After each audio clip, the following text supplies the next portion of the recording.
Nous sommes lundi 20 février 2023, premier numéro de votre émission Tour d'horizon pour le compte de cette semaine. Bonsoir à chacun et à tous.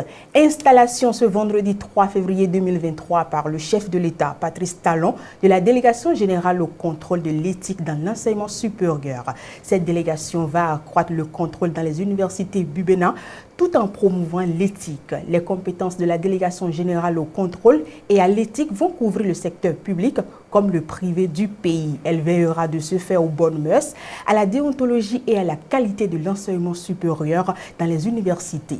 Nous parlons à présent du sport. C'est désormais officiel. L'équipe nationale a changé de nom. Les Guépards pour les hommes et les Amazones pour les femmes. Quel impact ce changement de nom pourrait avoir sur le football béninois? Quelques amoureux du Coron de la capitale s'expriment. Depuis quelques jours, c'est devenu officiel. Chez les hommes, désormais, nous sommes appelés les Guépards et chez les femmes, les Amazones. Bon, vivement que le changement de nom puisse apporter quelque chose. Sinon, nous savons tous que ce n'est forcément pas le nom qui fait le jeu. C'est la formation à la base.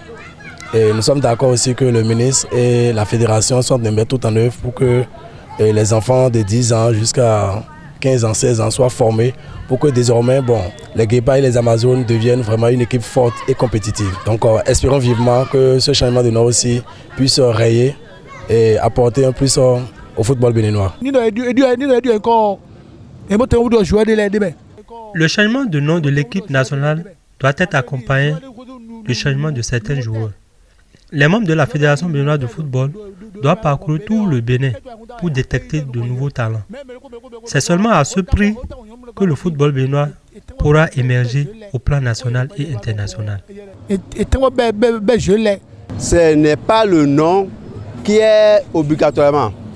Et que les dynamiques, ceux qui sont dynamiques pour jouer leur rôle sur le terrain, c'est là qu'on va penser. Parce que l'autre peut être Sagbo est riche. Moi, je ne sais pas que moi je vais faire main au monde un bébé pour lui dire qu'on lui-même il va être Sagbo.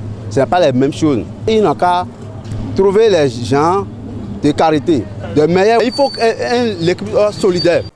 De retour sur ce plateau, nous recevons dans le forum de discussion Charles Alban Daoui. Charles Alban Daoui, bonsoir. Bonsoir, Fawzi Yassif.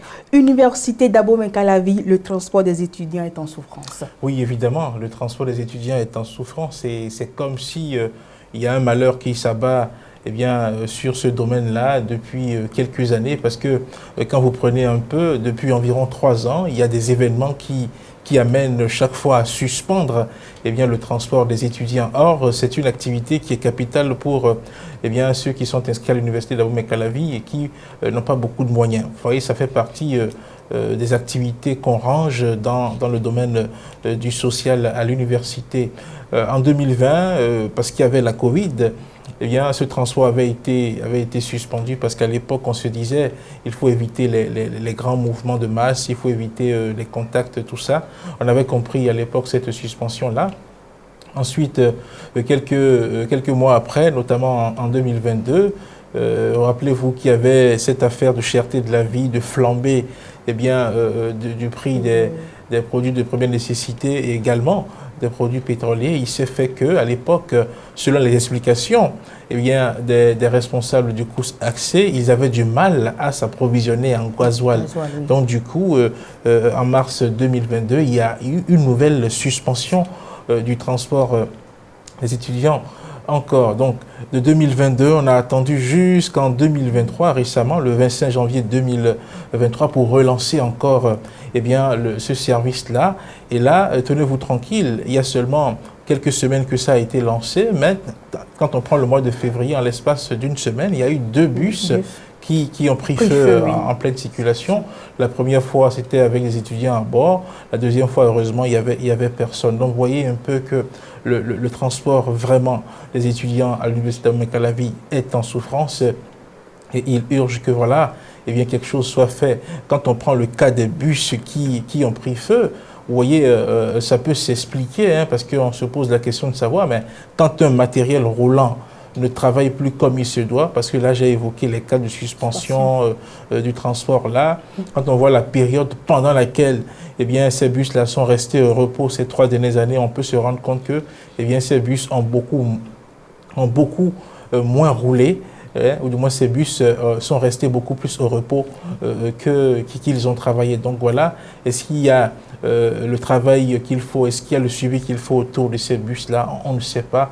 Et donc on a assisté récemment à encore cet incendie-là sur les bus du COUS-AC, et ça a amené bien la ministre de l'Enseignement supérieur de la Recherche scientifique donc, à suspendre encore eh bien, cette activité sur le campus. Charles Alban Daoui, vous parlez si bien des suspensions. La ministre de l'Enseignement supérieur de la Recherche scientifique a encore annoncé une suspension. Pensez que c'est ça qui va apporter la réponse? Non, vous savez, j'ai dit tantôt que quand on voit le secteur, vous voyez, un matériel qui devait rouler, qui ne roule pas et qui est garé, il y a quelque chose qui ne va pas, sans doute. Est-ce que les mesures sont prises pour que, eh bien, on puisse vérifier l'état de ces différents bus-là? Est-ce que les visites techniques sont à jour? Est-ce que tout ce qu'il faut mettre à jour sur un véhicule qui doit travailler sur, comment dirais-je, dans le transport en commun, toutes les mesures ont été prises? Je vois que c'est dans ce domaine, c'est dans ce sens qu'il faut beaucoup plus aller.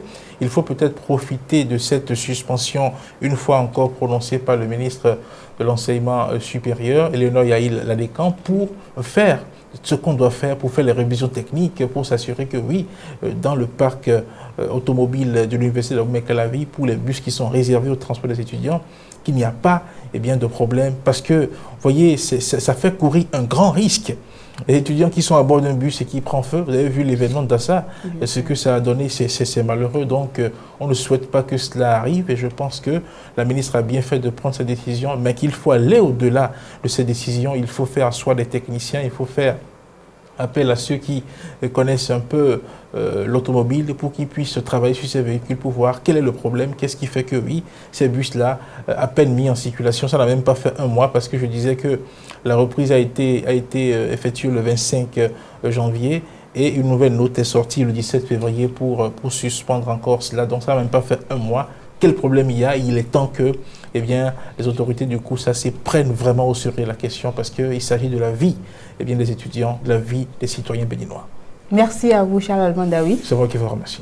Fin du forum de discussion qui laisse place à présent à l'invité du jour.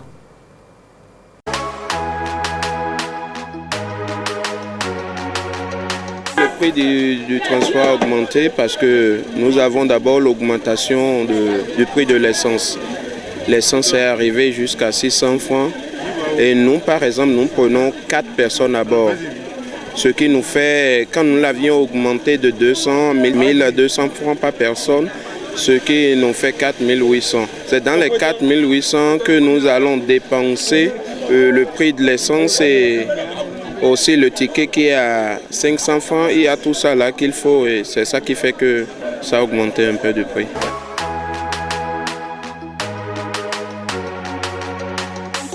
Les clients, parfois, il y a d'autres qui prennent, il y a d'autres qui en disent qu'ils n'ont pas les moyens de prendre, mais on fait avec. Avant de mettre un terme à votre émission Tour d'horizon de ce jour, recevez chez vous la vidéo du jour.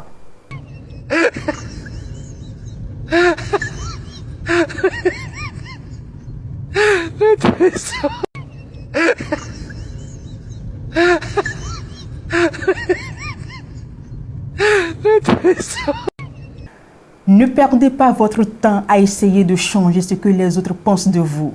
Contentez-vous de vivre votre vie et d'être heureux. Merci pour votre fidélité au leader des Web TV. À bientôt.